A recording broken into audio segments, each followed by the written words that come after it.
मैं जहाँ पर रहता था वहां पर हम लोगों के पड़ोस में ही एक बहुत ही सुखी और सज्जन परिवार रहता था।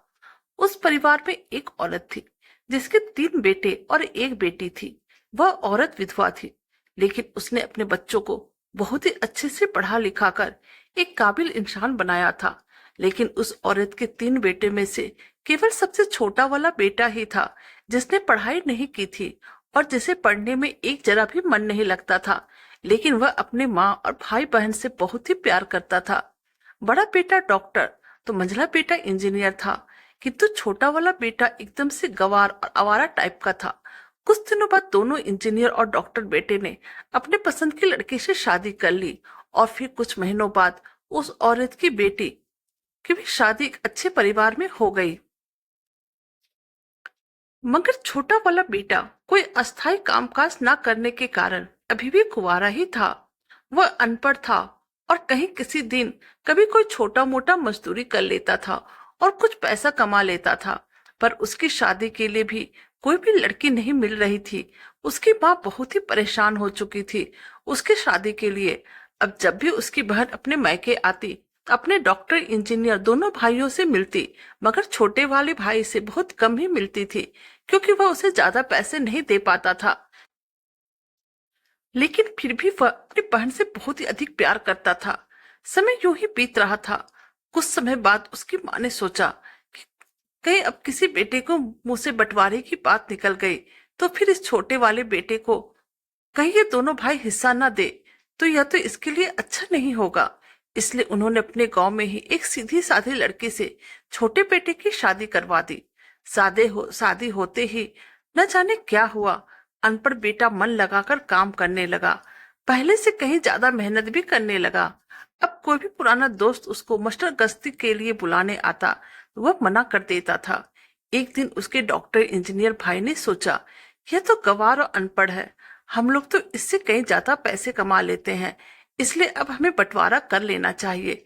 माँ के लाख मना करने के बाद भी दोनों बेटे ने बंटवारा की तारीख तय कर दी। उन्होंने अपनी बहन को भी बुला लिया। तभी उसका छोटा और गंवार भाई कहता है कि तुम लोग बंटवारा कर लो और फिर तुम लोगों को जो मन होगा वह तुम मुझे दे देना और मैं शाम को आकर कागज पर अंगूठा लगा दूंगा।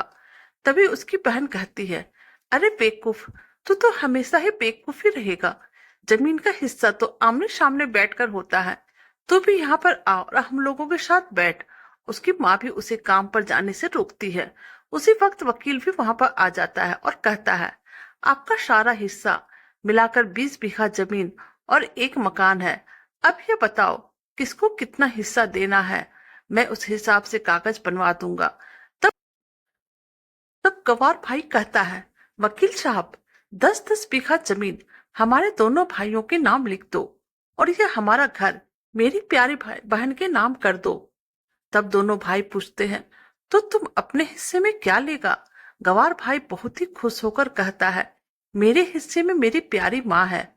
और वह यह कहकर अपनी पत्नी की तरफ भी मुस्कुराते हुए देखता है और उसे कहता है, क्यों, क्या मैं गलत कह रहा हूँ? उस गवार अनपढ़ की पत्नी अपने सास से लिपटकर कहती है, माँ से बड़ी वसीयत क्या होगी मेरे लिए। और फिर उसी वक्त उसका गवार बेटा भी अपनी माँ से लिपट जाता है। गवार बेटे और बहू के परिवार ने जमीन जायदाद के बंटवारे को एक सन्नाटे में बदल दिया था। तभी बहन गवार भाई के गले लगकर लिपट कर रोते हुए कहती है, माफ कर दो भैया, मैं आपको सामान न दे पाई। तभी छोटा भाई कहता है, मेरी प्यारी बहन, इस घर में जितना अधिकार हमारा है उतना ही तुम्हारा भी है। और रही बात बंटवारे की, तो बंटवारा करने से जीवन खत्म तो नहीं हो जाएगा। क्यों करते हैं बंटवारा? क्या हम एक साथ मिलकर नहीं रह सकते? जैसे हम बचपन में मिलकर खेलते रहते थे। एक साथ मिलकर रहने को ही तो कहते हैं एक अच्छा परिवार। तभी उसके दोनों भाई भी बहुत ही शर्मिंदा होते हैं और वह बंटवारे के सभी कागज फाड़कर फेंक देते हैं। और उस दिन के बाद से उनका पूरा परिवार खुशी खुशी एक साथ रहने लगता है। कहानी अच्छी लगे तो प्लीज चैनल को लाइक कीजिए, सब्सक्राइब कीजिए और शेयर कीजिए। Thank you.